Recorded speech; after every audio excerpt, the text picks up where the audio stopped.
दवाई उद्योग की मान्यता प्राप्त प्रतिनिधि संघ की छवि खराब करने का प्रयास, स्वार्थ सिद्धि के लिए कुछ लोग फैला रहे भ्रम। शहर की जानी मानी सन फार्मा कंपनी में कार्यरत मजदूरों के हित में सदैव कार्य कर उनके अधिकारों की रक्षा करने वाली ड्रग्स एवं फार्मास्यूटिकल एम्प्लॉइज यूनियन जिला देवास एक मान्यता प्राप्त संघ है।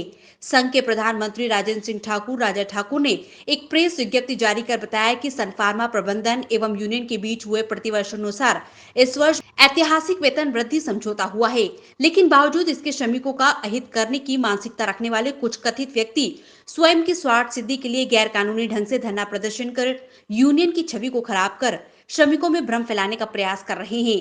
साथ ही इनके द्वारा आरोप लगाया जा रहा है कि यूनियन द्वारा प्रबंधन के साथ मिलकर कंपनी के 4 लोगों का स्थानांतरण सन फार्मा के अन्य प्लांटों में करवाया गया है, जबकि ये आरोप पूर्णतः निराधार है।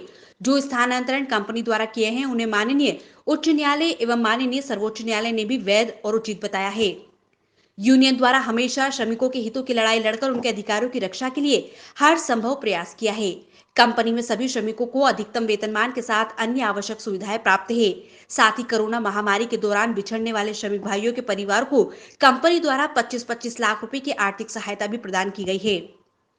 सब बढ़िया चल रहा है। सब बढ़िया चल रहा है। बहुत अच्छा चल रहा है। नहीं, आपका किसी प्रकार का शोषण हो रहा है क्या? नहीं हो रहा है।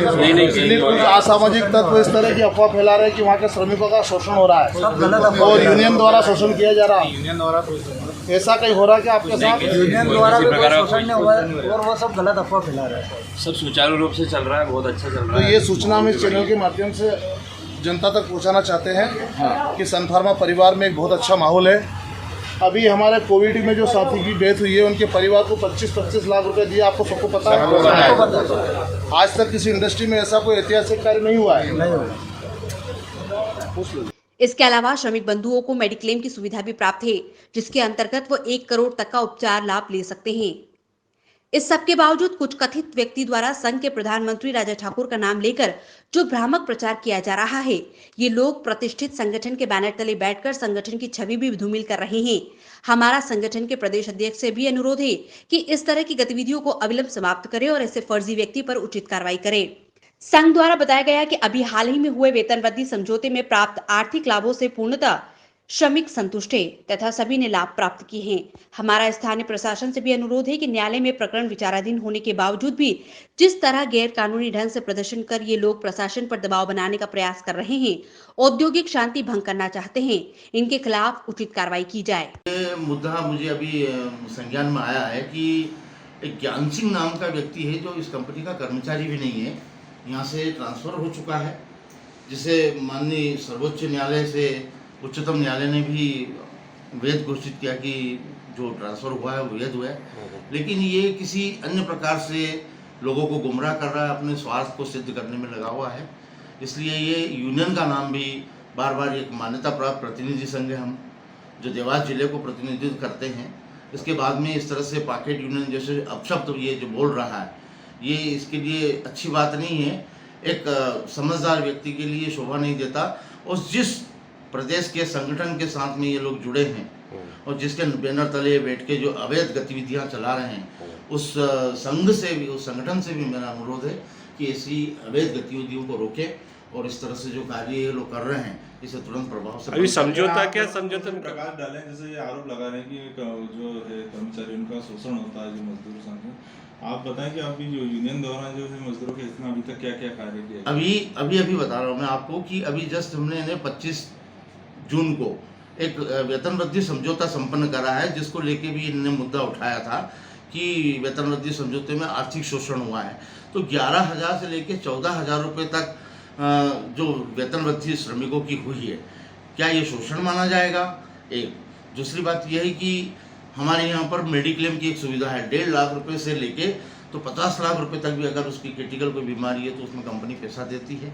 तीसरी बात यह है कि कैंटीन में खाना हमारे यहाँ 5 रुपये में मिलता है, दूध, चाय, नाश्ता, खाना भरपेट। उसके बाद में बस की व्यवस्था है, इंदौर, उज्जैन, देवास से 300 रुपये मात्र में बस कंपनी द्वारा सब्सिडाइज लाती है। इसके अलावा भी कई वेलफेयर की चीज़ें हैं जो आपने बाहर भी फ़ोटो देखे ही होंगे। तो ये सारी चीज़ें अभी हमने की है। इसके बाद में अवकाश को लेके कि अवकाश भी बहुत सारी 22 छुट्टियां सब लोगों को एक साथ दे दी गई है। अभी रक्षाबंधन पर बोनस के अलावा एक 18,000 रुपये का रक्षाबंधन के ऊपर इनको एक बोनस दिया गया है छोटा, कि ये बोनस एक 18,000 रुपये रक्षाबंधन के रूप में दिया जाए। तो सबको जो कोई कंपनी आधे दिन ड्यूटी आए, 4 दिन आए, 10 दिन आए, सबको समान रूप से कोरोना में भी कुछ लाभ दिया गया है? कोरोना में जो साथी हमारा जिनका भी निधन हुआ है, ऐसे 8 व्यक्ति हैं जिनका निधन हुआ है, उनके परिवार को बुलाकर सम्मान से उनके खाते में 25-25 लाख रुपए की अभी सहायता राशि कंपनी द्वारा भुगतान की गई है, जो सबको प्राप्त हो चुकी है। इसके अलावा कोविड में ये 25 लाख रुपए के अलावा 2 बच्चों को प्रथम शिक्षा से लेके उच्च शिक्षा तक पूरा खर्च कंपनी द्वारा वहन किया जाएगा, उसकी उच्च शिक्षा तक बच्चे की। ये सारी चीज़ें कोविड के लिए भी की गई है। यहाँ पे साधन संसाधन भी जुटाए कि कोविड में किसी तरह की किसी को कोई तकलीफ नहीं आए। एक सोशल डिस्टेंसिंग को लेके 10-10, 20-20 बसें अलग खड़ी की है और इस तरह से परिवार की सुरक्षा की है। और राजा जी, ये अभी एक आरोप और है कि आप यहाँ से लगातार कर्मचारी निकाले जा रहे हैं और नए नए रखे जा रहे हैं, और आधे जो ऐसे कर रहे हैं, जो मतलब विरोध कर रहे हैं, उनका ट्रांसफ़र किया जा रहा है।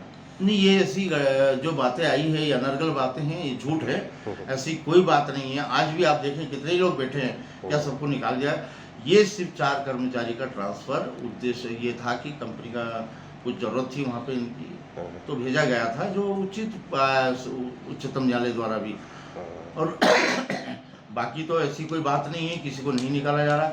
हाँ, कोई अनुशासनहीनता हुई है या कोई ऐसी बात हुई है, तो ऐसे लोगों के प्रकरण अपने यूनियन के माध्यम से भी न्यायालय में चल रहे हैं, वो विचाराधीन है। और कई प्रकरण में जिसमें हमारे श्रमिक भाइयों की जीत हुई है, वो तुरंत काम पे लौट के आए हैं, ये यूनियन द्वारा करवाए गए हैं अभी। और ऐसी कोई बात यहाँ नहीं है, ना तो किसी तरह का मानसिक शोषण है, ना किसी तरह का आर्थिक शोषण है। आर्थिक भरपूर, आज मेरा मजदूर यहाँ पर 40 से लेके 45-50 हज़ार रुपये तक वेतन पा रहा है। मेडिकल की छुट्टी कंपनी आने से जाने के बीच में घर, अगर इस बीच भी किसी तरह का कोई दुर्घटना हो जाए, कुछ हो जाए, तो उसको पूरा का पूरा वेतन प्रति माह मिलता रहेगा जब तक वो काम पर ना आए। तो इस तरह की सारी चीज़ें जब हम कंपनी द्वारा हमें यूनियन के माध्यम से दी गई है, तो क्या इस चीज़ों को झूठा माना जाएगा या शोषण माना जाएगा? ये हास्य का विषय है। अपना नाम और पद बता दीजिए। मैं राजेंद्र सिंह ठाकुर और राजा ठाकुर लिखता हूँ। मैं union drugs and pharmaceutical employ union का जनरल सेक्रेटरी हूँ, प्रधानमंत्री हूँ। हमारी यूनियन मध्य प्रदेश औद्योगिक संबंध 1960 की धारा 17 के अंतर्गत मान्यता प्राप्त यूनियन है, जो पूरा देवास जिले का प्रतिनिधित्व करती है और श्रमिकों की सेवा करती है।